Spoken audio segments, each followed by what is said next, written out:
제5편 계시록 개요 및 서론 첫 번째 강의를 들으시겠습니다. 안녕하셨습니까? 화요일 계시록 시간 기다려지는데 왜 이렇게 빨리 안 오나 그런 분 혹시 계십니까? 혹시 복 받으시기 바랍니다. 계시록에 대한 이해, 계시록에 대한 공부는 성경 전체를 포괄적으로 때로는 구체적으로 공부하는 것입니다. 그래서 여러 차례 말씀드렸던 계시록의 주인공이자 성경 전체의 주인공이라고 할 수 있는 여자, 그리고 아이, 뱀, 이 세 주인공에 대하여 잠깐 더 설명을 하고 시작하겠습니다. 왜냐하면 계시록 공부에 들어가면 그냥 막연하게 생각하는 것처럼 그렇게 계시록이 만만한 책이 아닙니다. 그래서 계시록을 공부하기에 앞서서 아주 기본적이고 기초적인 것들이 머리에 단단히 새겨지고 기초가 단단하게 놓여지지 않으면 일단 계시록 공부가 시작된 다음에는 소화가 잘 안 됩니다. 그래서 지금 기초를 놓는데 꽤 시간을 투자하고 있고, 오늘 계시록 이제 본문을 시작하지만 1장 속에 대단히 중요한 것들이 또 들어 있습니다. 그래서 오늘 1장 문을 열고 아마 다음 시간까지 계시록 1장 가지고 씨름을 하면서 다음 시간에는 계시록 1장과 관련된 성소에 관한 문제를 기본적으로 어느 정도는 공부를 해놔야 계시록에 대한 이해가 훨씬 쉬워지고 빨라지기 때문에 그 부분을 지금 연속해서 좀 다루고 있습니다. 조금 왜 이렇게 진도는 안 나가고 시작하기 전에 할 것이 이렇게 많나 그렇게 생각하실지 모르지만 조금만 인내심을 가져주시면 기초공사가 잘 되면 이제 다른 것은 조금 빨라질 수 있으니까 조금만 기다려주시기 바랍니다. 여자는 뭐였죠? 좀 폭넓게 하면 하나님의 백성을 여자라고 합니다. 그리고 구약적인 개념에서 여자는 이스라엘이고 신약적인 개념에서 여자는 교회입니다. 그래서 여자를 우리가 하나님의 백성 혹은 교회라고 합니다. 그 다음에 또 하나의 주인공 아이는 누구였죠? 예수 그리스도이십니다. 그리고 악역의 주인공이 있었죠? 악역. 성경에 나오는 악역의 주인공은 누굽니까? 뱀. 뱀은 사단입니다. 물론 사단을 추종하고 사단의 일을 하는 모든 사람들을 다 가리켜서 우리가 뱀의 세력 혹은 뱀의 후손들이라고 할 수 있겠죠. 이 세 주인공의 역할 속에서 우리 성경의 모든 내용이 연결되어 있음을 깨달을 수가 있습니다. 지금 제가 몇 마디 말을 좀 만들어 드릴 테니까 그걸 가지고 성경을 이해하시면 성경이 훨씬 이해가 쉬워집니다. 우선 이 아이와 여자 사이에 우리가 인식해 두어야 할 부분이 있는데, 하나는 아이를 낳은 여자가 있습니다. 아이를 낳은 여자. 예수님께서 누구를 통해서 태어나셨습니까? 좀 더 넓게 생각하면 이스라엘 민족, 이스라엘 나라의 혈통을 빌려서 태어나셨습니다. 그래서 아이를 낳은 여자는 누군가 하면은 이스라엘입니다. 아이를 낳은 여자. 그 다음 말은 여러분이 잘 들어보지 못하던 말인데 잘 생각하면 이해가 갑니다.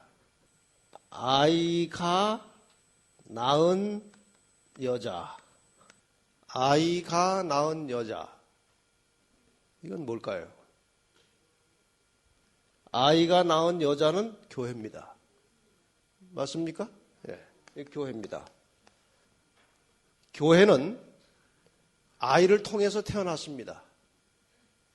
우리가 좀 더 구체적으로 아이가 낳은 여자에 대하여 생각을 해 본다면 예수 그리스도의 십자가를 통해서 교회가 잉태되었고 태어나기는 오순절날 태어났습니다. 이렇게 해서 오순절에 이 땅에 교회가 태어났습니다. 어느 오순절인가 하면은 예수님께서 십자가에 돌아가신 때가 6월절이죠? 6월절. 6월절이면 유대력으로 1월 14일입니다. 그리고 1월 15일부터가 21일까지가 무교절이고 1월 16일이 요제절입니다. 이 요제절은 이제 곡식단을 흔들어 바치는 의식을 하는 것인데 이것은 예수님의 부활을 상징하는 것입니다. 그래서 6월절에 돌아가셨고 요제절에 부활하셨습니다. 예수님께서. 이 요제절로부터 50일이 지나면 오순절입니다. 그래서 십자가에서 잉태된 교회는 오순절에 태어났습니다. 하늘에서 성령이 내려오심으로 교회가 태어났고 이 땅에 교회 역사가 출발한 것입니다. 그래서 아이가 낳은 여자는 교회를 말하는 것입니다. 뱀은 이제 이 아이와 여자를 공격하는 것입니다. 그렇죠? 자, 첫째, 사단의 공격 대상입니다. 아이 낳을 여자를 아주 못살게 공격을 했습니다. 아이 낳을 여자. 누가 공격받은 것입니까? 이스라엘이 공격받았죠. 짐승을 통해서. 성경에 나오는 짐승이라고 하는 것은 뱀의 역할을 대신하는 세력들을 주로 짐승이라고 합니다. 그래서 바벨론을 상징하는 사자, 또 곰, 표범, 괴물, 이런 또 계시록 13장에 나오는 짐승들, 이런 짐승, 세속의 세력들을 동원해서 아이 낳을 여자 이스라엘을 공격한 것입니다. 왜 공격했을까요? 아이 못 낳게 하려고. 그 아이가 나오면 자기의 어디를 상하게 할 것이라고 했어요. 자기의 머리를 상하게 할 것이라고 했기 때문에 그 아이를 못 낳게 하기 위해서 온갖 핍박을 다 했습니다. 이스라엘을 향해서. 그러나 아이가 태어났습니까? 안 태어났습니까? 그럼에도 불구하고 아이는 정한 시간에 정한 장소에 베들레헴에 정확하게 태어났습니다. 아무리 사단이 여자를 못 살게 해도 아이는 태어났습니다. 그럼 두 번째 이제 사단의 공격 목표는 누군가요? 낳은 아이를 공격하는 것입니다. 예수께서 이 땅에 계시는 동안에 사단은 누구를 집중해서 공격했습니까? 예수, 낳은 아이를 집중적으로 공격했습니다. 넘어뜨리려고, 죄짓게 하려고, 시험에 들게 하려고. 그러나 아이는 실패하지 않았고 인간의 모든 구속 사업을 다 이루신 예수께서는 이 땅에 교회를 남겨두시고 하늘로 가셨습니다. 계시록 12장은 이 내용에 대해서 이 아이가 하늘로 올라가니까 이 남자를 낳은 무엇을? 여자를 핍박한다고 그랬죠. 다시 말하면 이 남자가, 이 낳은 아이가 하늘로 간 다음에는 다시 세 번째 공격 목표는 누군가요? 이 말 가지고 하면 아이가 낳은 여자, 아이가 낳은 여자를 또 핍박하는 거지요. 아이가 낳은 여자, 교회를 핍박하는 것입니다.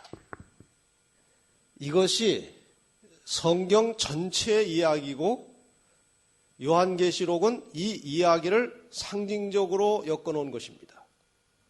그래서 이 개념을 늘 머리에 확실하게 입력을 시켜놔야 계시록을 공부할 때 이해가 빨리빨리 되게 되어 있습니다.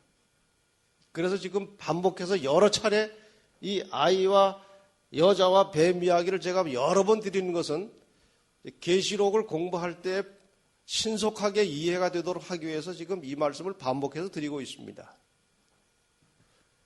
그러면은 이 여자와 아이와 뱀의 이 주인공 이야기를 가지고 구약과 신약 성경 전체를 다시 한번 조명해 보고 계시록 들어가겠습니다. 우선 구약부터 정리를 좀 해보겠습니다. 구약책은 크게 모세의 오경, 어디부터 어디까지입니까? 창세기부터 어디까지가 모세 오경입니까? 신명기까지가 오경이지요.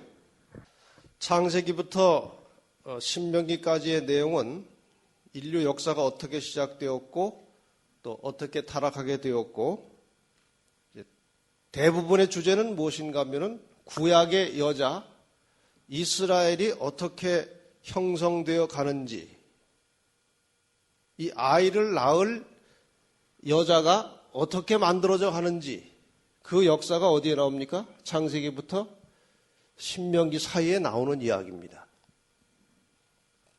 우리가 이 성경의 구조, 이 문학적 그 배경이나 구조에 대해서 잠깐 공부할 때 키아스무스라고 하는 어떤 방법에 대해서 배웠죠? 혹시 한국말로 해볼까요? 교차 대꾸법이라고 하는 방법을 여러분이 공부를 하셨습니다. 이것을 카이아즘이라고도 합니다. 카이아즘.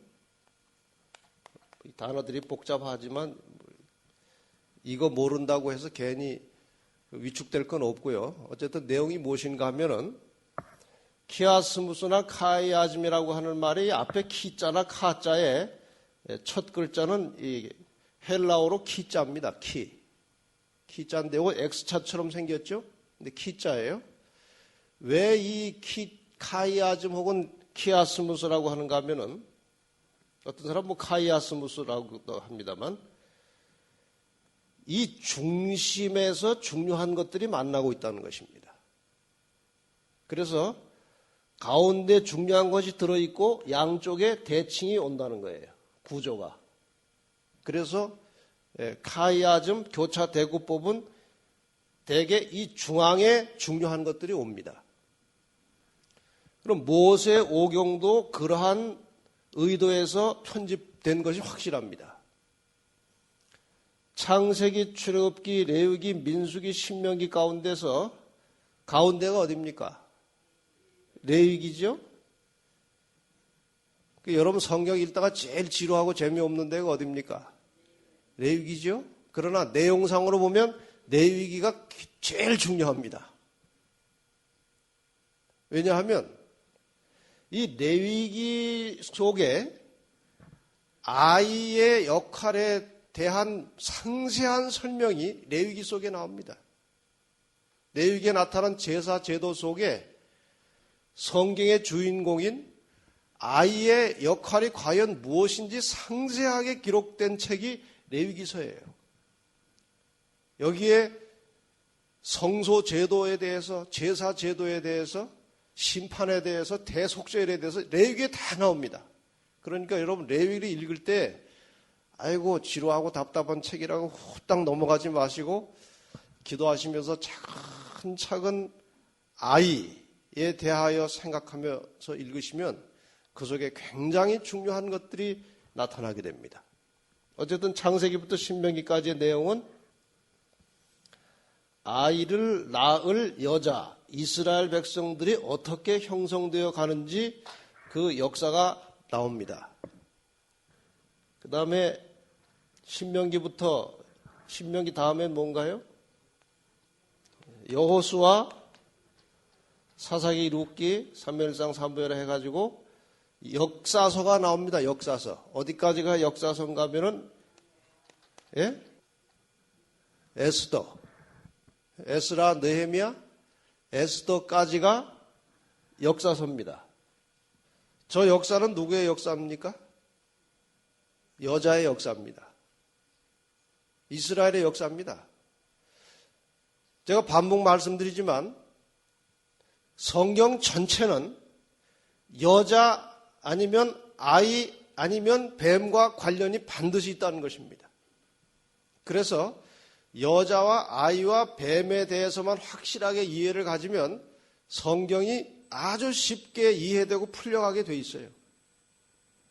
구약은 지금 주로 이 아이를 낳을 여자에 대한 이야기들입니다.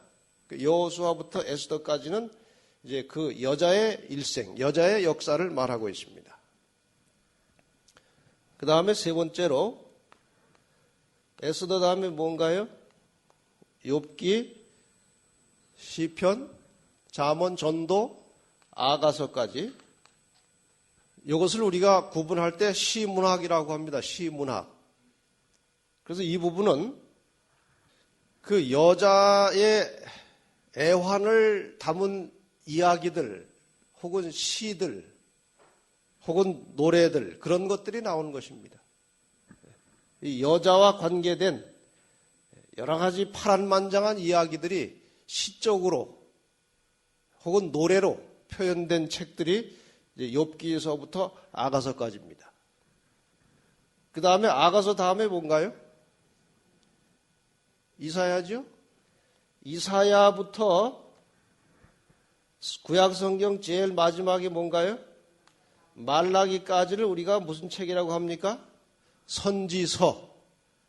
그래서 대선지서, 소선지서 이렇게 나누죠.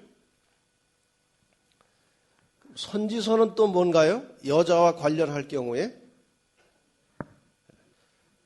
아이를 낳을 여자와 아이를 공격할 뱀, 세속의 세력과의 그 사이에 얽히고 설킨 이야기들이 이사야부터 말라기까지 나옵니다. 여자와 세상 사이에 때로는 타협이 일어나기도 하고 여자가 타락하기도 하고 그랬다가 다시 여자가 정신을 차리고 회개하고 순종하기도 했다가 이런 복잡한 이야기들이 반복해서 계속됩니다. 그런데 그때마다 여자가 곁길로 나가고 세상과 타협할 때마다 누가 나타납니까? 선지자들이 나타나는 것입니다. 나타나서 여자에게 이스라엘에게 권고합니다. 그렇게 하면 안 된다. 하나님의 뜻은 이것이다. 앞으로 이런 일이 있을 것이다. 너희는 이렇게 대비하라 하고 끊임없이 여자를 지키고 보호하기 위해서 선지자들이 역할을 하는 것이 선지서입니다. 선지서 전체를 읽어볼 때 여기 계신 분들이 대개 다 선지서 이사야부터 말라기까지 대강 다 읽어보신 분들이시죠? 그러면 여러분이 선지서를 읽으시면서 무엇을 느끼십니까? 선지서를 읽고 난 다음에 그냥 막연하게 와서 닿는 생각이 무엇인가요? 네, 선지자를 통해서 하나님의 뜻이 선포되었는데 그 선지자를 통해서 선포된 하나님의 말씀을 잘 듣고 순종하면 반드시 나라는 번영하고 잘 됐습니다. 그것이 비록 귀찮기도 하고 때로는 쓴맛이기도 하고 때로는 고달프기도 하지만 일단 그것이 선지자로부터 들려온 하나님의 말씀에 순종하고 나갈 때 나라는 번영했던 것입니다. 맞습니까? 반대로 선지자들이 말하는 하나님의 말씀을 불순종하고 또 절반만 순종하고 타협했을 때는 나라는 이상하게 쇠퇴하고 파괴되고 망하고 백성들은 피폐해졌습니다. 이것은 법칙입니다. 이 세속의 세력과 여자가 섞여서 이렇게 엎치락 뒤치락 살아가는 데 있어서 철저하게 지배하는 원리와 법칙은 하나님의 말씀에 순종하면 번영하는 것이고 불순종하면 망하는 것입니다. 이것이 이스라엘 백성들에게만 적용되었습니까? 오늘날 이 시대의 여자에게도 적용이 됩니까? 똑같습니다. 원리는 구약 시대의 여자에게 적용된 원리나 오늘 우리 시대의 여자에게 적용되는 원리나 똑같은 것입니다. 지금도 여전히 하나님께서는 기록된 말씀을 통해서 이 남은 여자들을 향해서 하나님의 말씀에 절대로 순종할 것을 요구하고 계십니다. 그것이 교회와 성도들이 살 길입니다. 이렇게 해서 우리는 구약 전체를 통해서 여자와 아이와 뱀 사이에 얽힌 이야기를 얼마든지 찾아볼 수 있는 것입니다. 그 다음에 신약입니다. 드디어 이렇게 파란만장한 역사를 거친 여자를 통해서 누가 나왔습니까? 아이가 나왔습니다. 그 나온 아이에 대한 이야기가 어디에 나옵니까? 마태복음부터 요한복음까지는 태어난 아이의 이야기입니다. 예수에 대하여 증거하고 있는 책입니다. 마태복음부터 요한복음까지의 책은. 그 다음에 요한복음 다음에 나오는 책은 무슨 책인가요? 사도행전이죠? 사도행전은 무슨 또 이 여자와 아이와 관련해서 생각할 때 사도행전은 무엇인가요? 이 마태, 마가, 누가, 요한에서 활동하고 일하던 아이가 예수가 돌아가셨다가 부활하시고 승천하신 후에 이 땅에 드디어 아까 말씀드린 뭐가 태어났습니까? 교회가 태어났죠. 사도행전은 여자의 어린 시절 이야기입니다. 사도행전은 여자의 어린 시절, 그 어릴 때 어떻게 여자가 자라나고 있는지, 신약의 여자가, 교회 이야기죠, 사도행전이. 그것입니다. 여러분, 성경을 제가 여러 차례 반복해서 말씀드립니다만 모든 성경의 역사와 구조를 이 아이와 여자와 뱀과 연결시켜서 보기 시작하면 성경이 아주 쉬워집니다. 그리고 주제가 뚜렷해지고 흐름이 아주 선명해집니다. 그래서 제가 지금 자꾸 반복해서 여러분과 제 머리에 이것을 지금 입력시키는 중이니까 빨리빨리 잘 터득을 하시기 바랍니다. 신구약 전체가 이 이야기로 풀어지는 겁니다. 그 다음에 사도행전 다음에는 무슨 책인가요? 로마서죠? 로마서는 이 뱀과 여자와 아이와의 관계에서 도대체 어떤 의미를 갖는가? 우리가 이 세상에 태어나면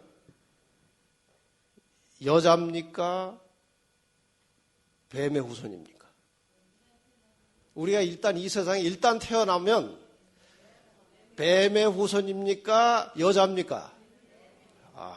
여러분 잘 안 속아 넘어가시네.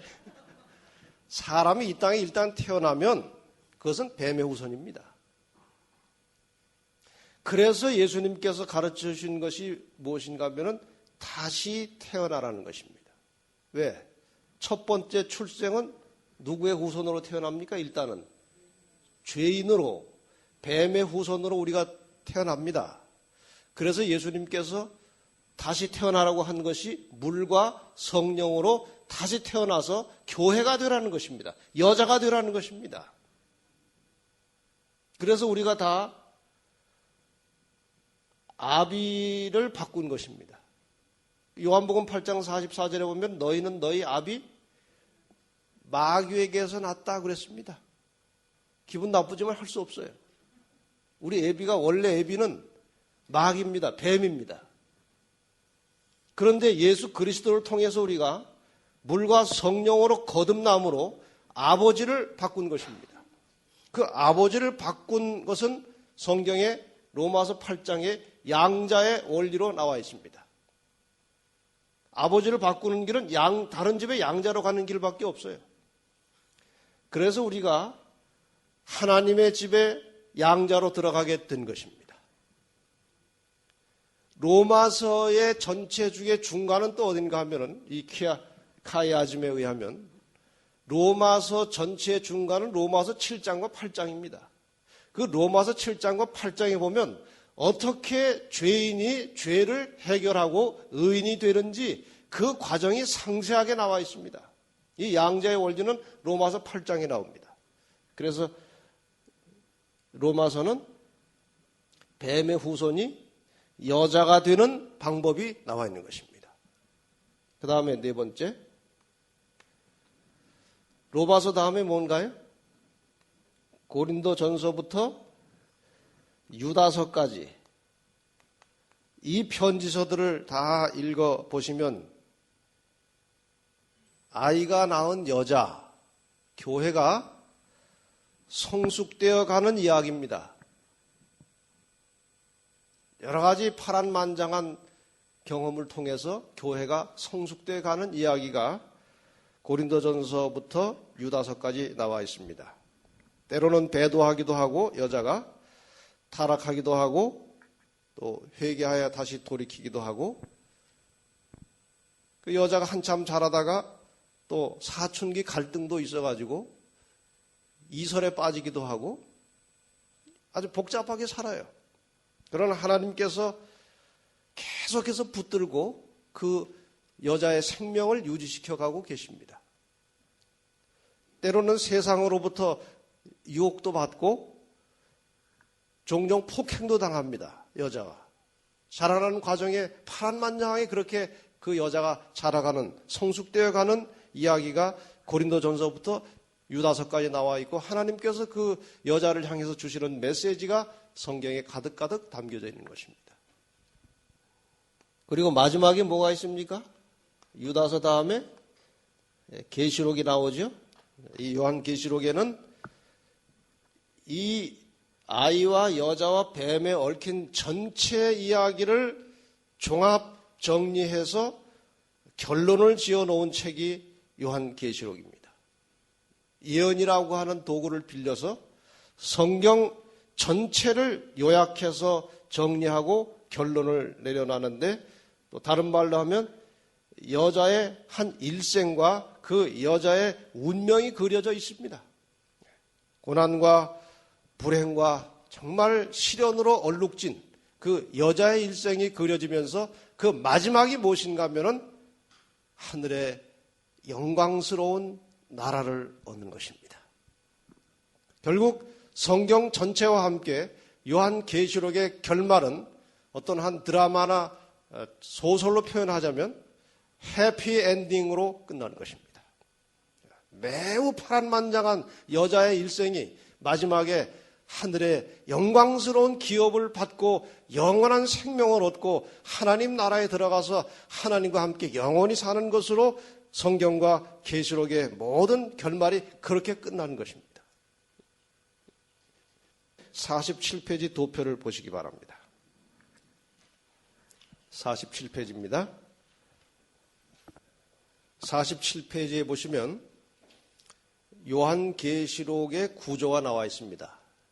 그러니까 이제 오늘부터 배우실 과목은 제3과 요한계시록 개요 및 서론부에 대한 공부를 하시게 될 텐데요.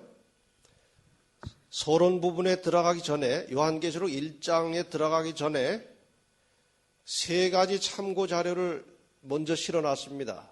첫째는 요한계시록의 전반적인 구조와 48페이지에 가면 요한계시록 전체 내용의 개요가 들어있고 그리고 50페이지에 가시면 세 번째 참고 자료로 요한계시록의 주요 상징과 용어를 자주 나오는 상징적인 용어에 대해서 간략하게 해설을 해놨습니다. 오늘 낮에 오신 어떤 분은 이 교재를 가지고 가서 여기 나오는 계시록 주요 상징과 용어를 다 외웠대요. 이걸 외워놓고 성경을 보니까 성경이 아주 읽기가 쉬워지더라는 것입니다. 외우기까지 하시기는 어렵겠지만 이 용어 해설을 잘 읽어놓으시면 성경이나 요한계시록을 읽을 때 훨씬 편해집니다. 부담이 없고. 그 다음에 53페이지에 가면 성경에 나오는 상징적인 숫자의 의미를 몇 가지만 추려서, 이거보다 숫자가 훨씬 많이 나옵니다만 숫자를 몇 개 추려서 설명을 해놓았습니다. 여기 상징에 대한 것들은 여러분 각자 개인적으로 공부를 하시고요. 또 내용 개요도 필요시에 참고하시면 되고요. 참고자료 1번 47페이지 요한계시록 구조에 대해서는 잠깐 설명을 하고 넘어가겠습니다. 요한계시록 1장은 요한계시록 전체에 대한 서론임과 동시에 7 교회에 대한 서론입니다. 그래서 여러분이 1장 속에서 계시록 전체가 어떤 방향으로 가고 있는지, 어떤 내용인지, 그리고 7 교회에 대한 실제적인 언급이 나오기 전에 어떤 배경 속에서 7 교회에 보내는 권면이 쓰여졌는지, 이런 것들을 이제 1장에서 공부하시게 되고, 그리고 2장부터는 7 교회에 보내는 권면의 말씀이 나옵니다. 7 교회가 어디고 뭐 왜 여기에다가 편지를 보냈고 하는 이야기는 이제 본문을 다루면서 하겠습니다. 어쨌든 7 교회를 통해서 무엇을 진단해주고 있는가 하면은 교회의 내적인, 교회의 영적인 상태를 진단해주고 있습니다. 그리고 치료 방법을 가르쳐주고 있습니다. 그 다음에 7 교회가 끝나고 나면 4장부터는 7 인에 대한 말씀이 나옵니다. 그래서 4장과 5장은 7 인이 떼어지는 그 배경 이야기가 꽤 길게 나옵니다. 4장과 5장에 7 인은 이 땅에서 떼어진 게 아니고 하늘에서 이 두루마리에 7 인이 임봉되어 있는데 그것을 하나 뗄 때마다 이 땅에서는 여러 가지 사건들이 다양하게 일어납니다. 그 배경에 대한 하늘 배경, 또 7 인으로 임봉된 두루마리, 이런 것들이 의미가 무엇이고 왜 그것이 떼어져야 하는지, 그런 내용들이 4장과 5장에 나옵니다. 그리고 6장에는 첫째 인부터 6째 인까지 떼어질 때에 일어나는 사건들이 나오고요. 그리고 7째 인이 떼어지기 전에 7장에서 이 인과 관련하여 인치는 사건이 나옵니다. 하나님의 백성들의 이마에 인치는 장면이 계시록 7장에 나오고, 그리고 이어서 8장 1절에 7째 인이 떼어지는 모습이 나오고, 거기서 7 인에 대한 기록은 끝납니다. 이것은 교회의 역사를 우리에게 가르쳐주는 부분입니다. 7 교회하고는 다릅니다. 7 교회는 교회의 내적인 영적인 상태를 말해주는 것이고, 7 인은 교회의 역사를 설명해 주는 것입니다. 그리고 세 번째 나오는 7 나팔에 대한 언급이 8장 2절부터 9장에 걸쳐서 나옵니다. 8장 2절부터 9장까지는 첫째 나팔부터 6째 나팔이 나오고, 그리고 7째 나팔은 11장 후반에 나오고, 그 사이에 10장과 11장 전반부에 재림 운동과 두 증인에 대한 이야기가 나옵니다. 이것은 나팔과 관련된 사건으로 나오는 것입니다. 나팔은 무엇인가 하면 이 세상의 역사, 다시 말하면 뱀에 관련된 세속의 역사가 나오는 것입니다. 그래서 이 첫 번째 큰 부분을 다시 여자와 이 뱀의 용어를 사용해서 표현하자면 7 교회는 여자의 상태를 진단하고 있습니다. 교회의 상태, 내적인 혹은 영적인 상태를 진단하는 것입니다. 그 다음에 두 번째 7인은 여자의 역사, 그리고 7 나팔은 뱀, 세상의 역사가 나옵니다. 그래서 이것을 이렇게 보시면 됩니다. 첫 번째 7 교회는 교회의 영적인 상태, 그리고 밑에 7 나팔은 아예 밑으로 내려와서 7 나팔은 세속의 역사입니다. 뱀의 역사입니다. 그럼 세속의 역사와 교회의 상태가 부딪히면 그 사이에서 일어나는 또 하나의 역사가 교회사입니다. 이해가 가십니까? 이 교회의 영적인 상태와 세상의 역사가 부딪히면서 형성되는 것이 교회사입니다. 지금 이 7 교회와 7 인과 7 나팔은 그 역사를 말합니다. 그런데 이 세 개의 역사가 이 세 가지 7 교회, 7 인, 7 나팔의 역사가 끝날 때마다 세상이 종결되는 사건들이 나오는데 다 그리스도의 재림에 초점이 맞춰져 있습니다. 그러니까 계시록을 보시면 세상 역사가 여러 번 끝납니다. 중간에 끝났다가 또 시작했다가 또 끝나고 시작했다가 또 끝나기 때문에 사람들이 혼란이 오는데 이 도표를 가지고 보면 각 성격별로 분야별로 역사가 진행되다가 결국에 가서는 그 모든 역사는 무엇으로 끝나는 것입니까? 그리스도의 재림으로 끝난다는 것입니다. 그렇게 이해하시면 됩니다. 그 다음에 이제 전혀 다른 국면으로 넘어갑니다. 1장부터 11장까지는 그 세 가지 교회와 인과 나팔을 통해서 역사를 우리에게 조명해 주고 12장부터 14장까지는 또 다른 국면에 들어가서 이 세상 역사가 어떻게 전개되는 것인지를 우리에게 새로운 각도로 조명해 주는데 그 카이아즘이라고 하는 것, 뭐 키아스무스라고 하는 것을 왜 자꾸 이제 별로 익숙치도 않은 말을 자꾸 해야 되는가 하면 요한계시록도 이 카이아즘의 구조에 의하면 중심부에 중요한 부분이 있는데 이것이 뭔가 하면 계시록 12장부터 14장입니다. 계시록을 쓴 아주 중요한 이유 중에 하나는 12장부터 14장까지를 위해서 쓰여진 것입니다.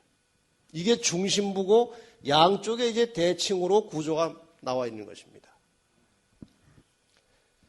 그래서 계시록 12장, 13장, 14장을 잘 이해하면 계시록의 중심부를 깨닫게 되는 것입니다. 그래서 우리가 예언 전도회 할 때 다른 것은 잘 안 해도 계시록을 다룰 때 꼭 뭘 다룹니까? 12장, 13장, 14장은 전도회 할 때 반드시 포함시켜서 가르치는 이유가 이것이 계란으로 말하면 노른자 같은 부분입니다. 이해되십니까? 그럼 12장, 13장, 14장은 도대체 무슨 이야기길래 그렇게 중요하냐 이것입니다. 계시록 12장을 여시면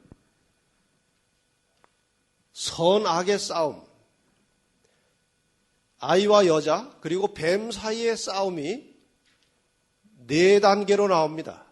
첫째 단계, 둘째 단계, 셋째 단계, 넷째 단계로 걸쳐서 이 여자와 뱀의 싸움이 전개됩니다.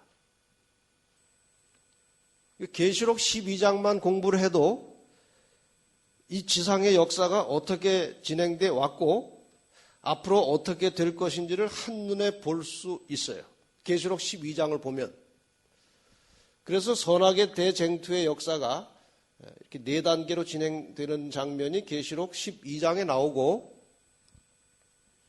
13장에는 뭐가 나오는가 하면은 뱀의 세력은 누구를 동원해서 마지막에 싸울 것인지 그것이 계시록 13장에 나옵니다. 지금 1차, 2차, 3차 싸움은 우리 시점에서 볼 때는 다 지나간 것들입니다. 여러분, 계시록을 어느 시대를 위해서 기록했다고 되어 있습니까? 마지막 때를 위해서 기록됐다고 되어 있죠. 그렇기 때문에 계시록은 이 네 번의 선악의 싸움 중에서 이 네 번째 싸움에 초점을 맞추고 있어요. 어쨌든 이 네 번째 싸움의 결말은 무엇인가요? 예수 그리스도의 재림이라고 하는 것입니다. 그러면은 예수 그리스도의 재림 직전에 있게 될 뱀과 여자 사이의 싸움에 있어서 뱀은 지상의 어떤 세력을 동원해서 무슨 전략으로 여자를 공격해 올 것인지 그 뱀의 정체와 전략 수법이 계시록 13장에 나옵니다. 그러면은 여자는, 하나님의 교회는 이 선악의 마지막 싸움에 있어서 도대체 어떤 사람들이 나가서 싸울 것이고 그들은 어떤 전략으로 상대방으로부터 오는 공격을 방어하고 무엇을 가지고 공격할 것인지 그 전략과 이 주체 세력이 계시록 14장에 나오는 것입니다. 그래서 계시록 12장, 13장, 14장을 공부하고 나면 성경에 나온 전체의 여자와 뱀 사이의 싸움의 역사, 그리고 재림 직전에 있게 될 여자와 뱀 사이의 싸움의 치열한 전쟁의 양상이 계시록 12, 13, 14에 나오는 것입니다. 이래서 이제 이 선악의 싸움이 끝나면 누가 오십니까? 예수님께서 오십니다. 이건 피할 수 없는 이 지구의 운명입니다. 여러분이 아무리 예수 재림 안 믿어도 예수의 재림에 대해서 거부감을 가져도 이분은 오십니다. 오실 수밖에 없어요. 오셔야 합니다. 네. 여러분 믿으시기를 바랍니다. 네. 여러분 뭐 기분 나빠도 믿어야 돼요. 할 수 없어요. 이것은 지구의 운명입니다. 네. 예수님은 분명히 오십니다. 네. 그러면은 오시기 직전, 오신 이후에 또 어떤 사건들이 일어나는 것인지에 대한 추가 설명이 계시록 15장부터 20장까지 나옵니다. 그것이 세 번째 파트예요. 15장을 열면 7 재앙의 배경이 나옵니다. 그래서 7 교회나 7 인이나 또 여기 뭐 7 재앙이나 이런 것들이 시작될 때는 이것이 어떤 배경에서 시작되어서 이 땅에 쏟아져 내려오는지 그 배경 이야기가 성경에 나오는데 그 배경은 어디에 맞춰져 있는가 하면은 하늘 성소에 맞춰져 있습니다. 그래서 다음 시간에 계시록 1장 끝부분에 나오는 내용과 함께 성소 문제까지 어느 정도 공부를 해야 그 다음에 나오는 내용들이 쉽게 풀려갑니다. 그러니까 그렇게 생각하고 들으시면 되겠습니다. 이제 선악의 싸움이 끝나고 계시록 15장에 7 재앙의 배경 이야기가 나오면서 16장의 첫째부터 7째 재앙까지가 이 땅에 쏟아집니다. 이것은 무엇과 흡사한가 하면은 옛날 이스라엘 백성들이 애굽에서 탈출해서 나올 때 애굽 사람들이 순순하게 잘 보내주었습니까? 안 보내줬습니까? 잘 안 보내주니까 하나님께서 애굽에다가 10가지 재앙을 쏟아 부으셔서 애굽을 완전히 초토화시키고 극적으로 이스라엘 백성들을 구출해 나가셨듯이 이 땅의 선악의 마지막 싸움에 있어서 아주 치열하게 싸우고 나서도 하나님 백성들 가는 것을 사단이 좋아해요? 안 좋아해요? 아주 안 좋아합니다. 그래서 잘 안 내보내주려고 합니다. 뭐 꼭 그 이유는 아니지만 어쨌든 애굽에 내렸던 재앙의 원리와 마찬가지로 이 지구상에도 예수님 재림 직전에 7 재앙이 내리면서 이 지구를 완전히 애굽처럼 초토화시켜 버립니다. 그리고 애굽에서 6월절 어린 양의 피로 이스라엘 백성들이 극적으로 구출을 받아서 탈출해 나왔듯이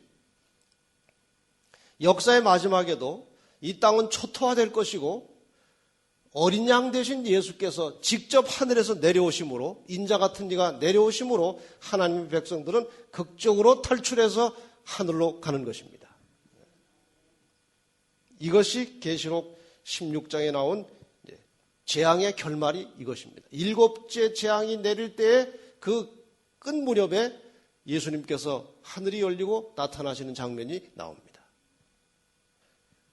그 다음에 계시록 17장부터 19장까지는 그 망한 이 죄악 세상, 뭐 다른 말로 하면 큰 바벨론이 어떤 죄목으로 심판을 받았고 왜 멸망해야 되는지 어떻게 멸망하는지 그 꽤 상세한 장면이 계시록 17장부터 19장까지 나오고 계시록 20장에 가면 예수 그리스도의 재림과 함께 이 땅이 완전히 황폐화됐다가 하나님의 백성들은 어디로 갑니까? 하늘로 갔다가 1000년 후에 다시 이 땅에 내려오면서 이 세상의 악인들이 부활하고 그 악인들이 하나님의 세계를 향해서 다시 한번 공격을 하려고 할 때에 하늘에서 불이 내려와서 모든 죄악의 세력들을 완전히 근절시키고 모든 죄의 흔적과 모든 죄의 가능성과 죄의 결과를 완전히 소멸시키고 청소해낸 다음에 하나님께서 계시록 21장과 22장에 새 하늘과 새 땅을 만드시고 그의 백성들과 함께 이 땅에서 영원히 살게 되는 영광스러운 장면이 계시록의 결론입니다. 계시록의 구조가 이렇게 되어 있습니다. 이것을 염두에 두시고 이제 한 단계 공부해 가면 엄청난 하늘의 메시지를 우리는 받을 수가 있는 것입니다. 여러분 계시록을 공부하는 기간 중에 많은 기도가 필요합니다. 여러분 개인적으로 교회적으로 시험에 들지 않도록 기도를 많이 해 주시기를 바랍니다. 자, 이제 그러면 여러분 교재 55페이지로 넘어가겠습니다. 55페이지. 55페이지에 보시면 이제 계시록의 본문이 시작됩니다. 우선 서론적으로 계시록 1장 1절부터 20절까지를 이제 공부하시게 될 텐데요. 우선 첫 번째 한 석 절 정도 오늘 다루면 이제 시간이 거의 다 될 것 같습니다. 1장 1절에 보면 같이 한번 읽어볼까요? 시작. 예수 그리스도의 계시라 이는 하나님이 그에게 주사 반드시 속히 될 일을 그 종들에게 보이시려고 그 천사를 그 종 요한에게 보내어 지시하신 것이라. 아주 간단한 짧은 문장인데 굉장히 복잡합니다. 잘 보시면. 우선 이 요한계시록은 기록은 요한이 했지만 그 저자는 예수님이십니다. 누구의 계시라고 했습니까? 예수 그리스도의 계시라. 예수님이 요한계시록의 저자이시고 이미 한번 설명되었던 내용입니다만 예수 그리스도의 계시라는 말은 예수 그리스도로부터 받은 예수 그리스도에 대한 계시라는 뜻입니다. 여기 예수 그리스도의 할 때 이것을 영어로 of라고 되어 있습니다. of라고 되어 있는데 of라고 하는 말은 뭐뭐의라고 하는 뜻도 있지만 뭐뭐에 대한 그런 뜻도 있습니다. 그래서 예수 그리스도의 계시라고 하는 말은 예수 그리스도로부터 받은 예수 그리스도에 대한 계시, 그것이 포괄적인 의미입니다. 사도 요한은 계시를 받는 동안에 계시 중에 여러 차례 예수님을 직접 봤습니다. 그리고 예수님의 음성을 직접 들었습니다. 그리고 나서 그 계시의 경로를 1장 1절 말씀 통해서 설명하고 있는데, 잘 보시면 누가 그에게 주셨다고 했습니까? 하나님이 그에게, 그는 누군가요? 그가 누군가요? 예수. 하나님이 예수에게 주셨고, 그것이 요한에게 전해졌는데, 요한은 그걸 또 누구를 통해서, 누가 보냄을 받았습니까? 천사가 보냄을 받았고, 요한에게. 요한은 그것을 쓴 다음에 누구에게 주었습니까? 그 종들, 하나님의 백성들에게 주었습니다. 그래서 통로 혹은 경로는 하나님, 예수, 천사, 요한, 그 종들. 그리고 나중에 이제 다른 본문에 보면 성령에 크게 감동하여 소리를 들었다고 그랬습니다. 그럼 여기에는 직접 성령에 대한 언급은 없지만 이 속에는 성령의 역사도 필수적으로 포함되는 것입니다. 그러면 이 과정 속에 이 1장 1절에 등장한 그 주체를 보면 하나님, 예수님, 성령, 천사, 그리고 사도, 백성들 총동원되었습니다. 그러니까 계시록을 주고받는 일에 여자와 아이 편에서 일하고 있는 모든 존재들이 총동원되어서 주고받는 것입니다. 그만큼 이 계시가 중요하다는 것입니다. 기록은 이제 요한이 물론 했습니다. 그러면 이 계시의 목적이 무엇인가? 왜 이 계시를 주었는가? 무엇을 그 종들에게 보이시려고 계시가 주어졌다고 했습니까? 반드시 속히 될 일을 그 종들에게 보이시려고 계시를 주셨다. 요한계시록의 모든 내용들은 요한의 시점에서 볼 때에는 전체가 다 미래에 있을 일들입니다. 그렇죠? 요한의 시점에서 볼 때에는. 그러나 우리의 현 시점에서 볼 때에는 요한 시대 이후로부터 현재까지 성취된 예언들이 있고, 그리고 우리 시대로부터 재림 때까지 성취될 예언들이 있습니다. 맞습니까? 성취된 것이 있고 성취될 것이 있습니다.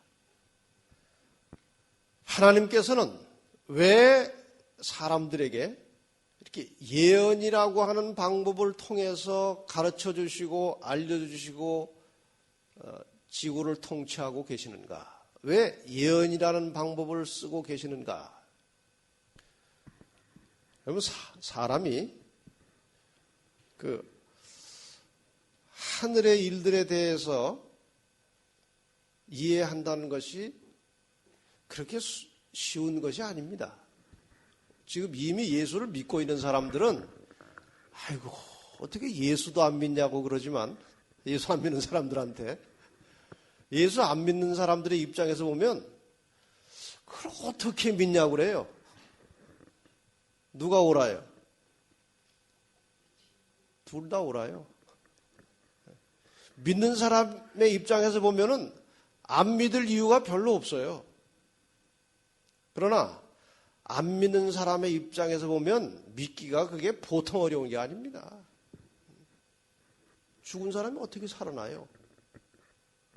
어떻게 하늘을 보면은 저 하늘에서 예수님이 어떻게 나타나실까?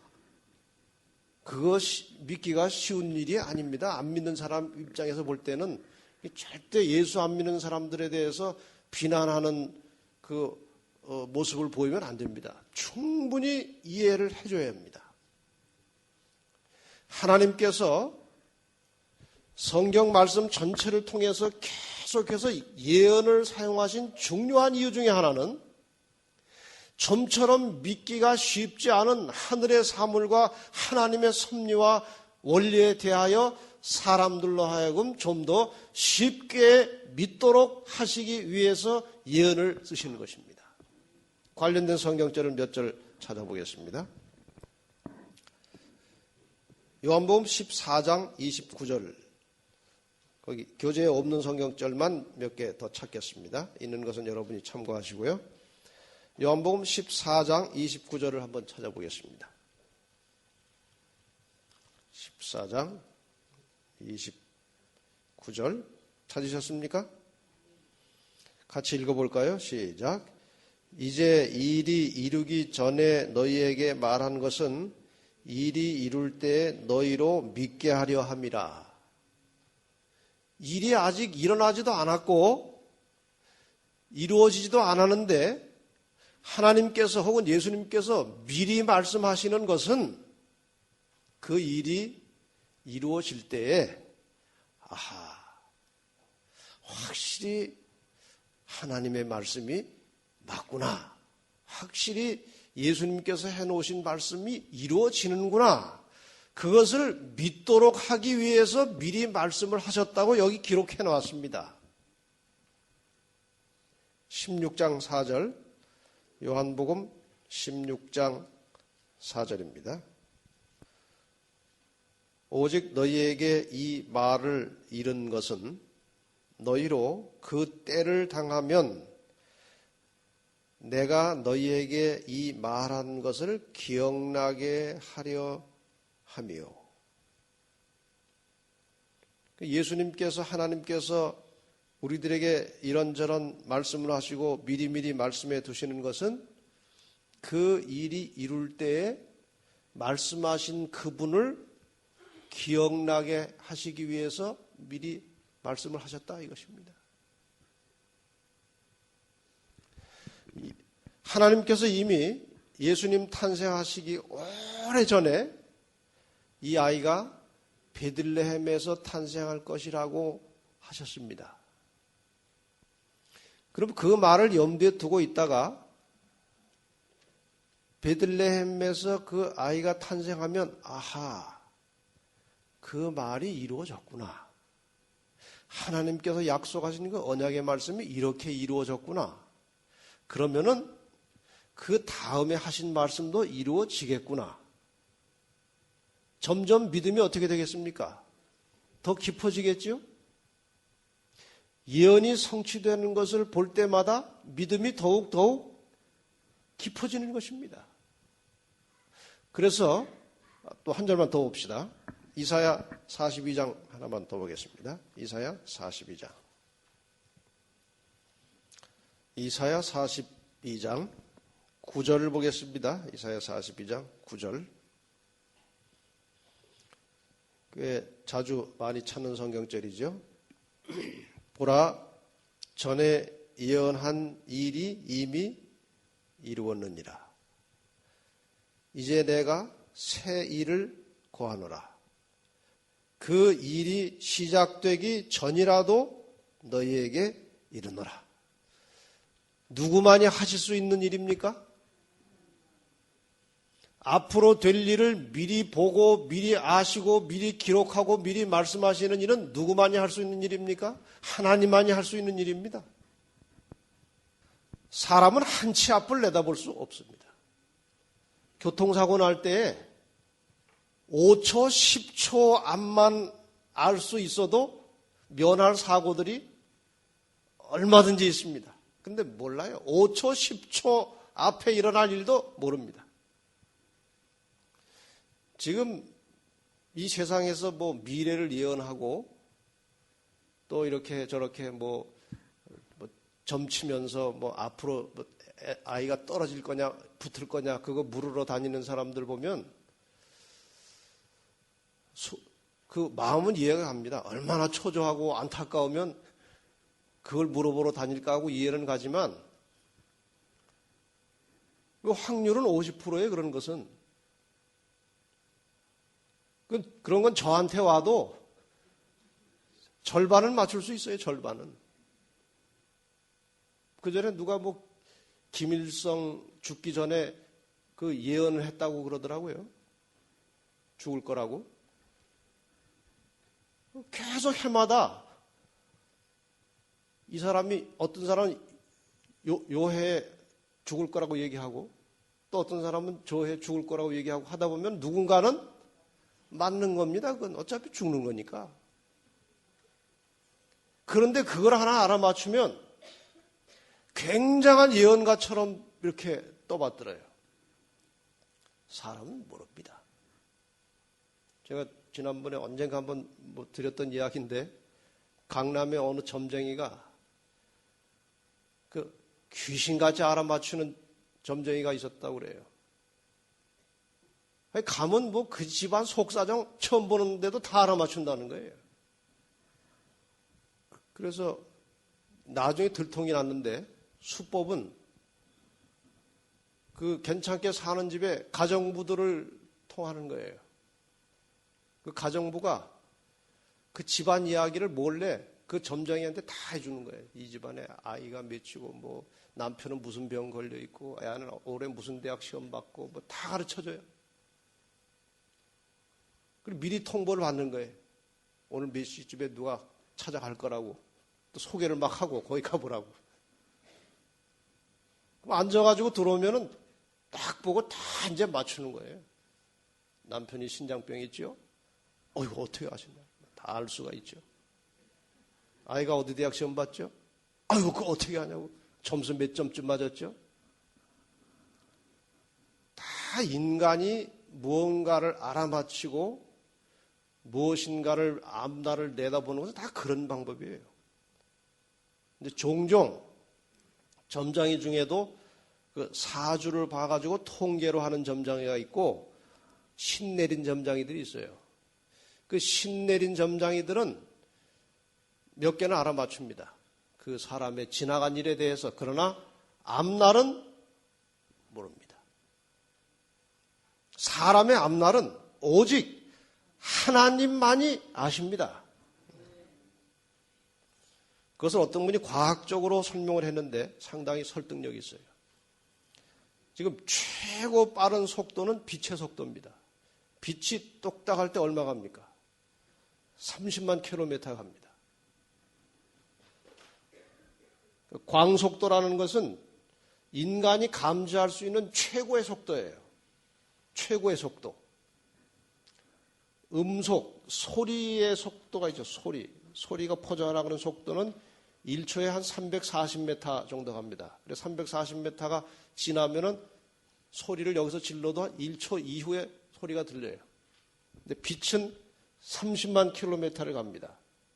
이것은 최고의 속도인데, 사람이 만약에 1초에 30만 킬로미터 이상 갈 수 있는 어떤 기구를 만들면 미래도 알 수 있다는 것입니다.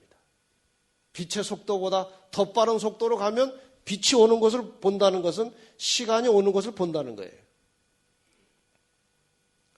하나님은 시간과 공간을 초월해 계신 분이기 때문에 시간이 오는 것을 보십니다. 무슨 사건이 일어날 것을 미리 다 아십니다.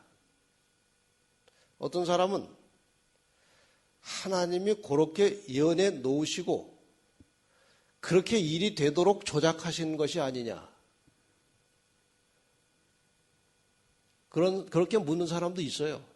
그러나 성경의 대부분의 예언은 하나님께서 미리 보시고 그 본 것을 기자에게 말씀하셔서 기록해 놓은 것이지 하나님이 미리 다 이렇게 짜놓으시고 거기에 맞춰 가시는 것은 아니에요. 하나님은 인간의 구속의 역사를 이루어 가시는 일에 있어서 철저하게 인간의 자유의지를 존중하여 이 구속의 역사를 끌고 가십니다. 억지로 하지 않습니다. 사단도 인간의 의지를 억지로 할 수 없고 하나님도 천사도 인간의 의지를 억지로 하지 않으십니다. 그래서 하나님께서 미리 될 일을 다 보시고 이런 일이 있을 것이니 이렇게 대비하라고 그 백성들에게 가르쳐 주십니다.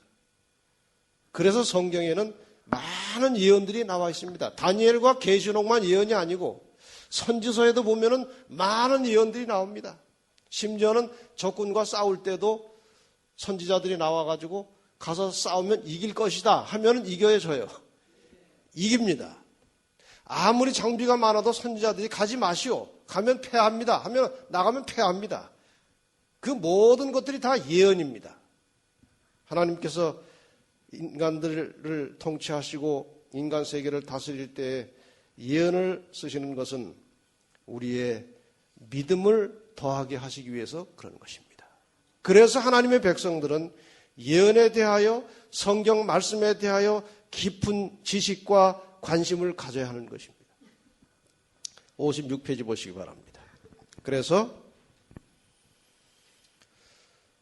예언에 대하여 무심하거나 성경 말씀에 대하여 깊은 연구를 하지 못하고 있는 분들은 56페이지 제일 위에 부분에 있는 세 성경절들을 잘 유념해 두시기를 바랍니다.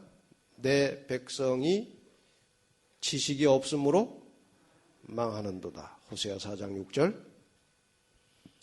잠언 29장 18절에 보면 묵시가 없으면 백성이 방자히 행하거니와 율법을 지키는 자는 복이 있느니라. 묵시, 계시가 없으면 백성들이 갈 바를 알지 못하고 이리 행하고 저리 행하고 방자히 행한다는 것입니다. 데살로니가전서 5장 19절과 20절에 보면 성령을 소멸치 말며 예언을 멸시치 말고. 예언을 뭐 하지 말라고요? 이 말을 우리가 여러 가지 말로 바꿀 수 있습니다. 예언을 무시하지 말라. 예언을 함부로 대하지 말라. 예언을 깔보지 말라. 예언을 그렇게 하찮게 보지 말라. 그런 뜻입니다. 예언을 존중하라는 것입니다. 예언의 말씀을 깊이 살피라는 것입니다. 그 예언의 말씀을 가지고 너의 갈 길을 정하여 가라는 것입니다. 이렇게 해서 하나님께서 우리에게 이 놀랍고 깊은 상세한 예언을 주셔서 우리의 길을 인도하고 계심에 대하여 우리 모두 감사하시기를 바랍니다. 이제 요한계시록을 기록한 기자의 증언, 그리고 기자가 저자를 소개하는 장면을 잠깐 살피겠습니다. 우선 2절과 3절을 통해서 요한이 증거한 내용을 한번 살펴보겠습니다. 같이 한번 읽어보겠습니다. 시작. 요한은 하나님의 말씀과 예수 그리스도의 증거 곧 자기의 본 것을 다 증거하였느니라. 이 예언의 말씀을 읽는 자와 듣는 자들과 그 가운데 기록한 것을 지키는 자들이 복이 있나니 때가 가까움이라. 요한이 예수님으로부터 받은 계시들을 기록할 때 하나님이 불러준 단어로 기록했습니까? 자기가 알고 있는 지식과 언어로 기록을 했습니까? 자기의 언어로 기록했습니다. 하나님이 불러준 단어가 아니에요. 본 것은 하나님께서 보여주셨지만 기록은 요한의 언어, 문화 배경을 가지고 요한이 기존에 가지고 있던 성경에 대한 지식이 최대한 활용되면서 요한계시록이 기록되었습니다. 요한은 이미 구약 성경의 내용들은 알고 있었고 요한 당시에 신약이 다 편집은 안 됐지만 이미 여러 사도들을 통해서 신약의 많은 책들이 다 기록이 되었습니다. 요한계시록이 기록될 당시에는 요한복음과 요한 1, 2, 3서만 빼고 나머지 성경은 이미 다 기록이 되어 있었습니다. 책으로 묶여지지 않았을 뿐이지 요한계시록 기록될 당시에는 그렇게 다 써 있었습니다. 그래서 요한은 그 다른 편지서들을 기록한 사도들에 대해서도 알고 있었고 아마 그 내용들을 어느 정도 이해하고 있었고 또 더군다나 요한은 신약의 주체이신 예수 그리스도와 직접 같이 살았던 사람이기 때문에 요한이야말로 구약과 신약의 대부분의 모든 내용들을 알고 있었던 사람입니다. 그래서 하나님의 말씀과 예수 그리스도의 증거, 자기의 본 것을 다 증거하였다는 것은 요한이 가지고 있는 구약, 신약 배경 그리고 계시받은 것, 이 모든 것을 종합해서 요한계시록이 기록되었다는 사실을 우리에게 알려주고 있습니다.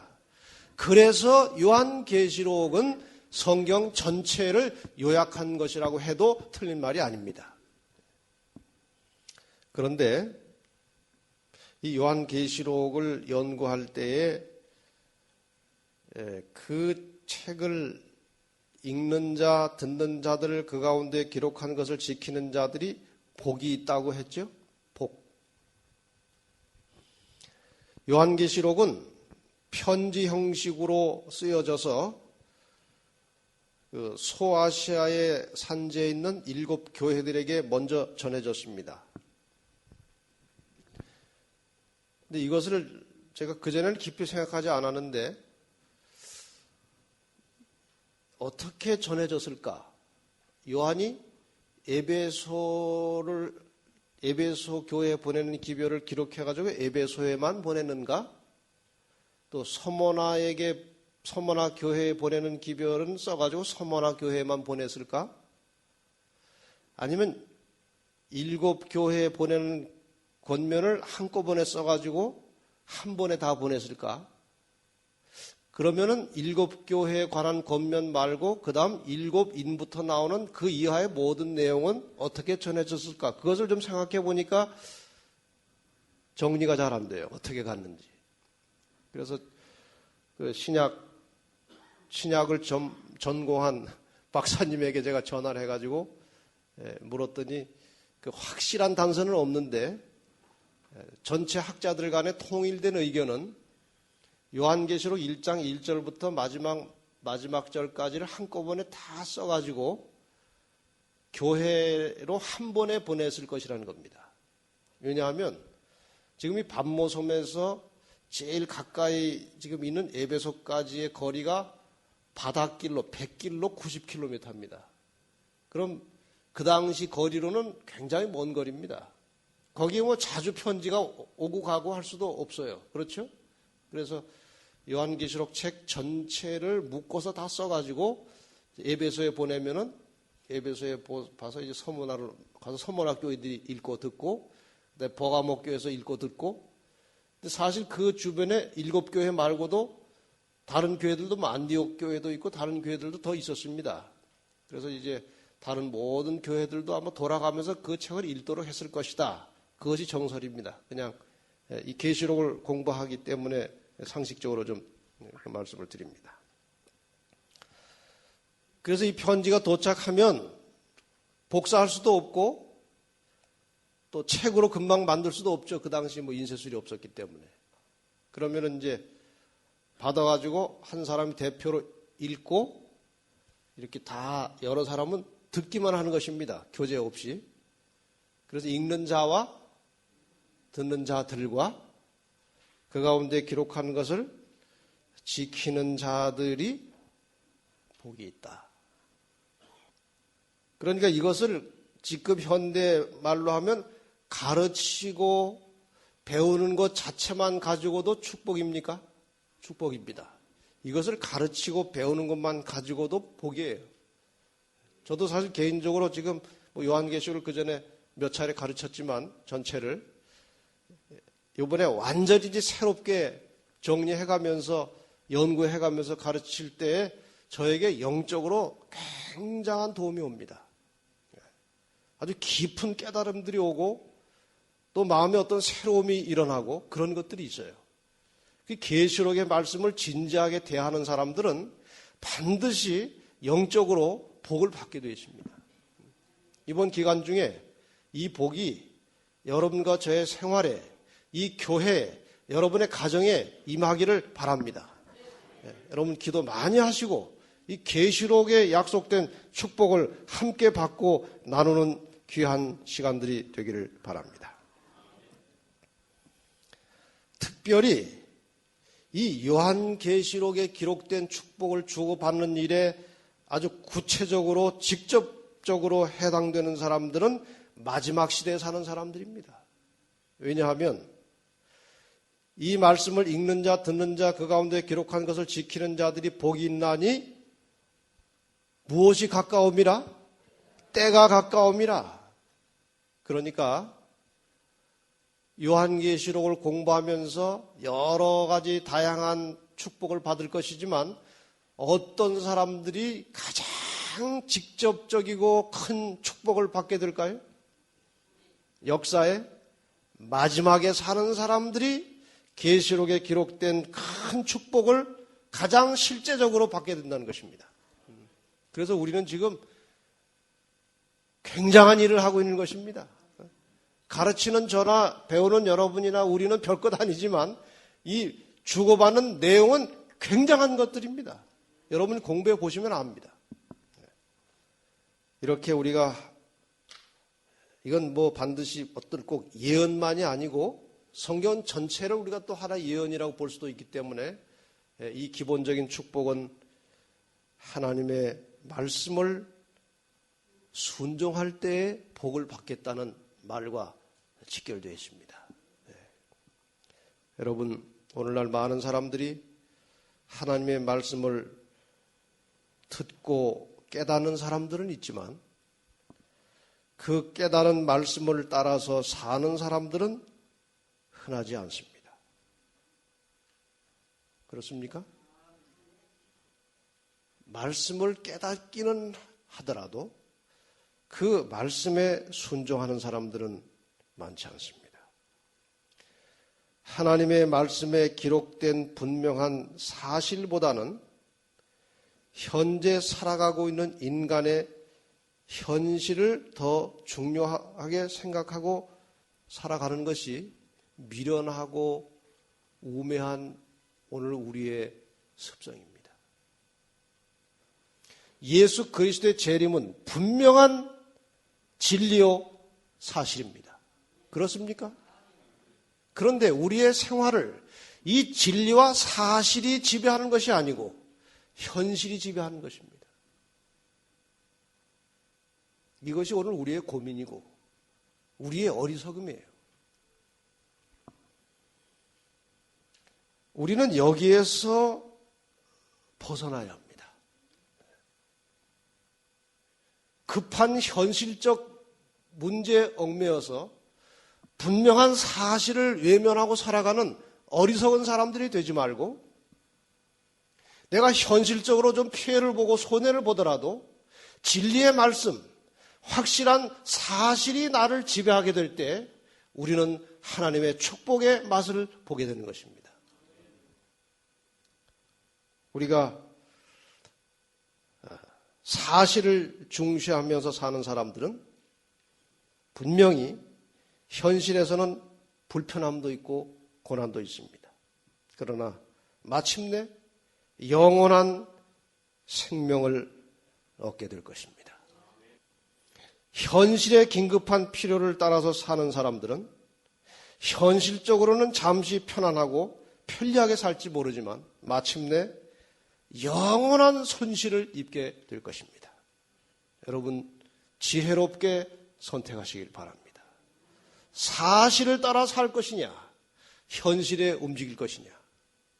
이것이 결국 하루하루 나의 그러한 선택이 마지막에 영원한 나의 운명을 결정짓는다는 이 엄숙한 사실을 마음속 깊이 새기시기를 바랍니다. 우리가 교회를 다니는 것도 중요하고 하나님 앞에 희생하고 헌금하는 것도 중요하고 주님의 사업에 열심히 일하는 것도 중요하지만 그것보다 더 중요한 것은 하나님의 기록된 말씀에 순종하는 것입니다. 그래서 사무엘상 15장 22절에 순종이 제사보다 낫다고 말씀하셨습니다. 자식들이 부모를 자주 찾아오고 전화도 자주 해주고 명절 때 되면 선물도 한 보따리씩 갖다 주고 용돈도 한 달에 200만 원씩 주고 좋습니까? 좋죠. 뭐 얼마나 잘해주는지 몰라요. 전화도 매일 하죠. 어머니 오늘 어떻게 편안하세요? 건강하게 잘 지내세요? 저 잘 있습니다. 그렇게 잘하는데 말을 안 들어. 말을 하긴 잘하는데 어머니가 뭔 말을 하면 말을 안 들어요.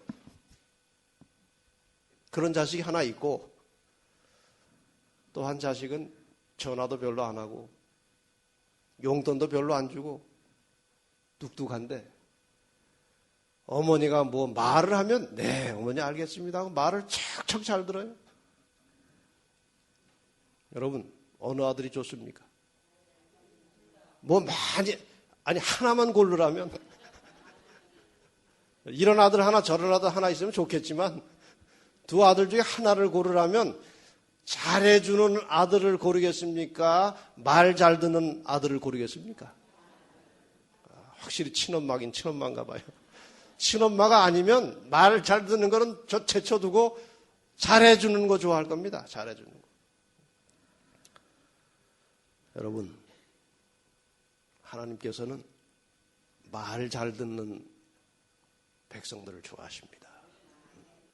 혹시 이것저것 부족해서 충분히 하나님께 헌신은 못하더라도 하나님의 말씀에 순종할 때 하나님께서 그것을 기뻐하십니다. 그런 사람들에게 약속된 것이 하나님의 축복입니다.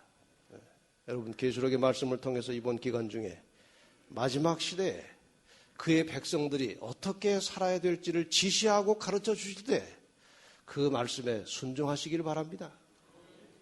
그 지시한 말씀이 하나님께서 우리에게 제시하는 말씀이 내 현실에 맞지 않더라도 그 말씀을 순종할 때 내가 현실적으로 피해와 손해가 예상된다 할지라도 말씀에 순종하시면 더 큰 축복이 우리에게 올 것입니다. 이유를 달지 말고 주의 말씀에 순종하는 믿음을 가지시는 성도들이 되시기를 바라면서 말씀을 마치겠습니다. 하늘에 계신 아버지, 저희가 살아가야 할 방향을 가르쳐주는 샛별과 같은 성경, 예언의 말씀을 주셔서 감사합니다. 주님, 저희들을 그렇게도 사랑하시고 그렇게도 같이 살고 싶어 하셔서 우리를 속히 만나시기 위해서 이렇게 좋은 예언의 말씀 주시고 우리가 안전하게 그곳까지 도착할 수 있도록 우리를 인도해 주신 주님의 은혜를 감사합니다. 저희가 오늘 예언의 말씀을 통해서 깨달은 바 말씀에 순종하는 믿음을 갖기를 원합니다. 순종할 때 하나님께서 우리들에게 큰 축복을 약속하셨고 마침내 영원한 생명을 우리에게 보장해 주셨습니다.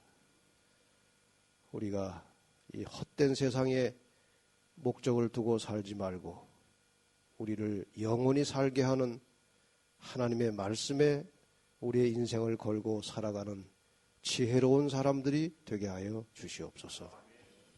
여기 이렇게 진지하게 말씀을 갈급하고 기도하는 사랑하는 주님의 자녀들 마음속에 지혜를 주시고 말씀을 잘 깨달아 알게 하시고 깨달은 말씀에 순종하는 참된 믿음을 소유하도록 축복해 주시옵소서. 예수님의 이름으로 간절히 기도하옵나이다.